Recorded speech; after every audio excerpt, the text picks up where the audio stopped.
కళ్యాణదుర్గం పట్టణంలోని government hospital నందు సూదులు సేలెన్ బాటిల్స్ మెడిసిన్ సీసాలు హాస్పిటల్ పరిధిలోని విచ్చలవిడిగా పారేస్తున్నారు. పడేసిన వ్యర్థాలకి నిప్పు పెట్టి వదిలేయడంతో గాజు సీసాలు వేడికి పగిలి పక్కనే ఉన్న కిరణ్ పబ్లిక్ స్కూల్లో విద్యార్థుల మీద పడుతున్నాయని పాఠశాల యాజమాన్యం ఆవేదన వ్యక్తం చేస్తున్నారు.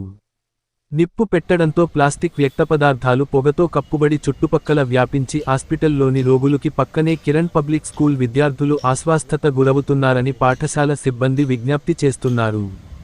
చుట్టుపక్కల నివాసం ఉంటున్న ప్రజలకి తీవ్ర అస్వస్థత వ్యాపిస్తుందని పలువురు వాపోతున్నారు.